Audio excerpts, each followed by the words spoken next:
বিসমিল্লাহির রহমানির রহিম। Hello guys, আবারও নতুন দিনের নতুন একটা ব্লগ দিয়ে আপনাদের সামনে হাজির হলাম আমি মিতু মিষ্টি চমলক্ষ পেজ থেকে।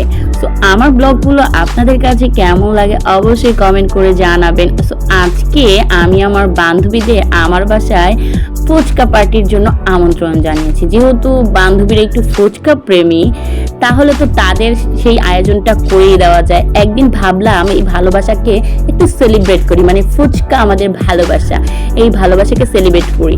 তার জন্য আমি আমার বান্ধবীদের জন্য সুন্দর করে ঘুম থেকে উঠেই শুরু করলাম ঘর গোছানো।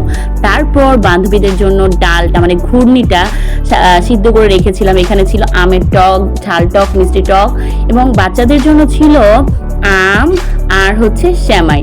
আর আমরা খেয়েছিলাম ঝালমুড়ি আর হচ্ছে ফুচকা।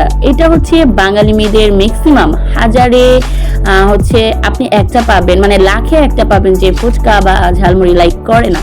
সো আমি আমার ওইখানে আমার বাচ্চারা, মানে আমার বান্ধবীর বাচ্চারা আর আমার বাচ্চা খেলাধুলা করতেছিল। এখানে আমি আমার বান্ধবীদের জন্য ফুচকা মেক করার জন্য মশলাটা রেডি করতেছিলাম।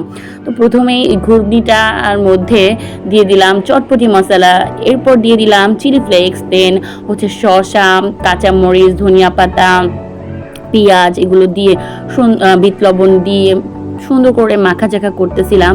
আর ভাবতেছিলাম যে বন্ধুত্ব এমন একটা ইমোশন যেখানে আপনি ক্ষণিকের জন্য পৃথিবীর সব কিছু ভুলে যাবেন। যখন আপনি আপনার বন্ধু বান্ধবের সাথে সময় কাটাবেন, পৃথিবীর কোনো কিছুই আপনার তখন মেমোরিতে আসবে না। তখন তাদের সাথে সময় কাটানোটাই যেন আপনার কাছে সবচেয়ে শান্তির মনে হবে। তারপর শুরু হলো আমাদের সেই আড্ডা, জড়সড় গল্প। আমাদের হাসিতে পুরো রুমটা জমে উঠলো। ঘরের এক কোণে আড্ডা, আরেক কোণে গল্প। একদিন যদি সময় থেমে যেত, এই দিনটাই বারবার ফিরে আসতো। সবাই তাই ভাবছিলাম। আমি হাসলাম, কারণ এমন দিন, এমন মানুষ, এমন খাবার সব মিলে গেল জীবনটা আসলে একটু বেশি সুন্দর হয়ে ওঠে। এই এক একটা দিন যেন কত গল্প, কত রং, কত গন্ধ নিয়ে মিশে থাকলো আমাদের বন্ধুত্বে। আর আমি বুঝতে পারলাম ফুচকা হয়তো তা আমাদের মিলিয়ে দেওয়ার একটা উপায় মাত্র, কিন্তু আড্ডা আমাদের জীবনের সেরা রিসেট বাটন।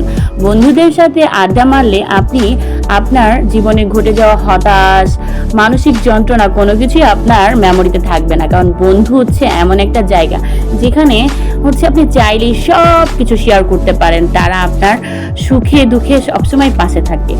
বন্ধুত্ব আরেকটা কথা না বললেই নয়, বন্ধুত্ব চিরস্থায়ী নয়। কারণ হয়তো সবাই বলে বন্ধুত্ব চিরস্থায়ী, কিন্তু আমি আমার অভিজ্ঞতা থেকে বলি, স্কুলে বন্ধু হয়, কলেজে বন্ধু হয়, বিশ্ববিদ্যালয়ে বন্ধু হয়, কিন্তু শেষ পর্যন্ত কেউই স্থায়ী থাকে না।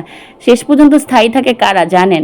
শেষ পর্যন্ত স্থায়ী থাকে বাচ্চার স্কুলের যেই বান্ধবীগুলো তৈরি হয়, লাস্টলি তাদের সাথেই বাচ্চা যতদিন স্কুলে পড়ে তাদের সাথেই কনভারসেশন থেকে যায়। এটাই বাস্তবতা। জীবনে বন্ধুত্ব স্থায়ী না, যতই বলা হয় স্থায়ী। বিশেষ করে মেয়ে মানুষ বন্ধু বান্ধবী সম্পর্কটা সারা জীবন ক্যারি করতে খুবই কষ্টদায়ক হয়ে যায়। কারণ মেয়েদের সারা জীবন স্বামী, সন্তান, সংসার নিয়ে ভাবতে হয়, কিন্তু ছেলেদের ক্ষেত্রে বন্ধুত্ব মেনটেন করাটা খুবই ইজি এবং তারা সুন্দরভাবে ক্যারি করতে পারে। বাট মেয়েদের জীবনটা ছেলেদের তুলনায় অন্যরকম। মেয়েদের সংসার নিয়ে, তার স্বামীকে ভালো রাখা নিয়ে, তার সন্তানকে ভালো রাখা নিয়ে কাজ করতে হয়। ছেলেদের একটা না একটা সময় ফ্রি টাইম থাকে, বাট মেয়েদের কিন্তু কোনো ফ্রি সময় থাকে না। তাই আবার অনেকের মেয়ে বন্ধু থাকে যাদের সাথে সারা জীবন সম্পর্ক থাকে, কিন্তু সবার ক্ষেত্রে একরকম হয় না। So thanks for watching.